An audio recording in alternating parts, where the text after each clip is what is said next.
Eh, je sais pas trop quoi penser de la pornographie. T'as une idée, toi? La pornographie? C'est de la science-fiction, mon gars. Parlons-en. Les films porno, c'est de la science-fiction. C'est des acteurs qui ont été recrutés de gré ou de force pour leurs particularités physionomiques et qui font un spectacle. Et ces acteurs, ils ont été ripollinés, retouchés, épilés, voire photoshopés pour correspondre à un modèle de beauté, un standard de beauté qui n'existe pas pour de vrai sur la Terre. En plus, la sexualité qui est montrée dans ces films, pardon, mais ça existe pas non plus. Tu sais, genre, ils se touchent à peine et... Oh! Non mais pardon, qui a inventé un truc pareil? Et puis, il n'y a pas une caresse, il n'y a pas un je t'aime, il n'y a pas une relation entre les acteurs. C'est pas une relation sexuelle. C'est des personnages qui se masturbent dans un bout de viande qui bouge. Bonjour le respect. Non, le sexe, c'est pas ça. Même s'il y a une vague ressemblance, parce que bon, d'accord, il y a des gens tout nus sur un écran. Alors désolé si je casse tes rêves, hein. Non, faut savoir, dans le monde réel, les femmes, ça a des poils partout, comme tous les mammifères. Oui, même sur la poitrine. Et puis la plupart du temps, ça a de la cellulite aussi. C'est normal. C'est normal et c'est bien conçu, une femme. Et puis dans le monde réel, les hommes, la plupart du temps, ça n'a pas des gros muscles, ça n'a pas un énorme zizi, ça n'a pas des tatouages incroyables, mais par contre, ça a facilement un petit peu de graisse, ça a facilement des poils qui piquent, et puis des fois, ça pue. C'est normal. Dieu, il nous a créés comme ça et il nous a bien créés. Et si le bon Dieu, ça vous dit rien, dites-vous que l'évolution naturelle, elle nous a bien sélectionnés. Nous sommes beaux et nous sommes optimales. Et ça fait des milliers d'années que l'être humain il fonctionne très bien en étant juste comme il est. Oui, même avec la marque du maillot de bain sur le bronzage. Quant au sexe, c'est d'abord et avant tout une relation.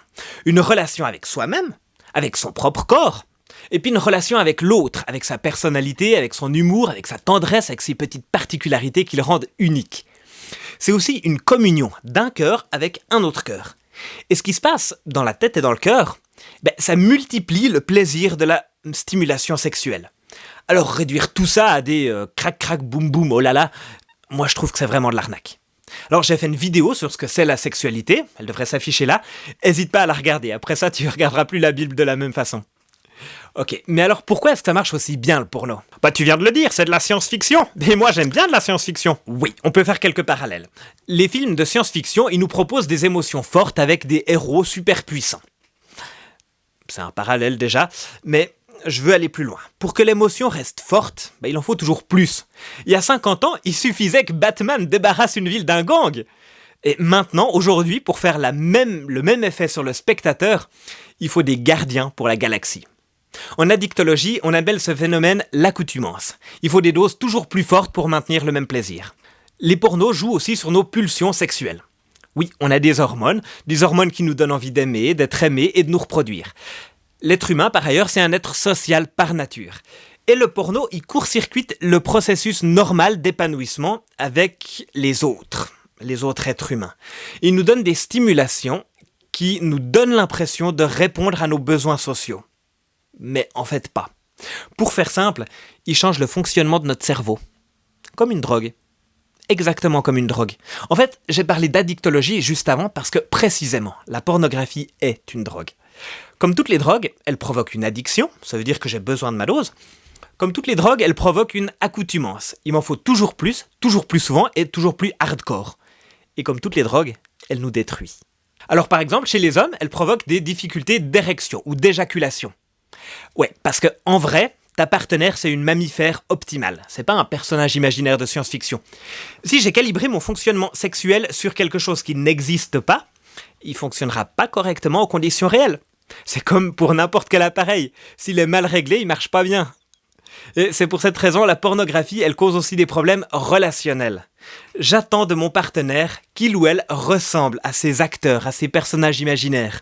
Alors, bonjour la pression que je lui mets sur les épaules, quand je veux qu'il ressemble à quelque chose qu'il ne peut pas ressembler. Puis bonjour l'image de moi quand je constate que mon corps ne ressemble pas à ces canons de beauté-là.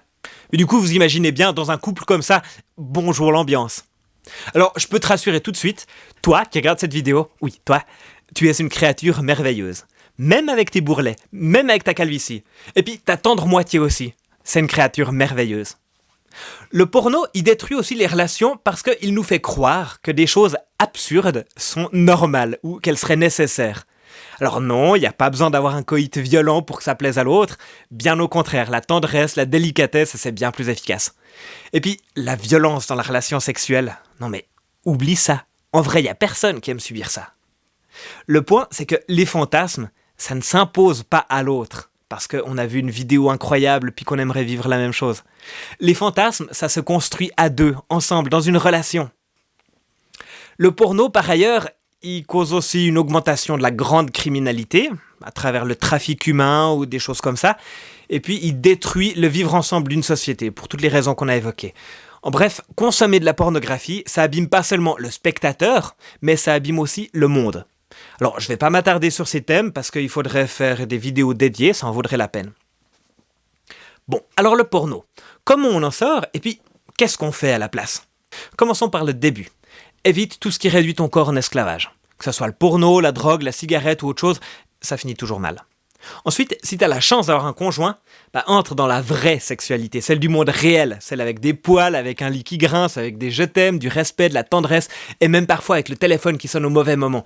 Bref, avec une relation qui est authentique, une relation qui est vivante, c'est ça qui est beau. Puis s'il y a du romantisme dedans, c'est tout bénef. Et pour ça, choisis l'amour, le vrai, celui qui te nourrit d'abord dans le cœur et ensuite éventuellement dans le corps. Et puis ton énergie, investis-la dans quelque chose qui est utile pour toi ou pour le monde. Au minimum dans quelque chose qui n'est pas mauvais pour toi ou pour le monde. Tu peux faire quelque chose qui te fait plaisir, par exemple du sport, des projets ou même des soirées de prière. Cool, pourquoi pas? Et si tu crois en Dieu, sache, c'est une ressource formidable pour être bien dans tes baskets, pour être en paix avec qui tu es, comme tu es. Et pour sortir d'une addiction aussi, si c'est un problème auquel tu fais face. J'ai mis quelques ressources dans la description de cette vidéo là-dessous. Si tu souhaites, tu peux y trouver des sites internet, des témoignages, des livres de développement personnel, des articles scientifiques sur le thème, et puis des adresses où tu peux aller demander de l'aide pour sortir d'une addiction ou pour consolider ton identité sexuelle, si c'est une envie ou un besoin que tu ressens. N'hésite pas.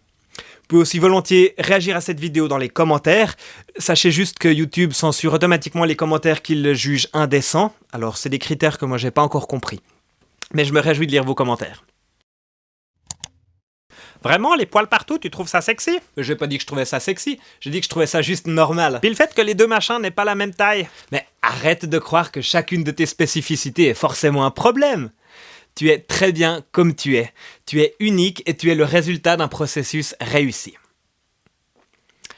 C'est la méditation chrétienne du lundi. Si ça vous a plu, abonnez-vous, laissez un commentaire, faites-moi briller ce pouce bleu.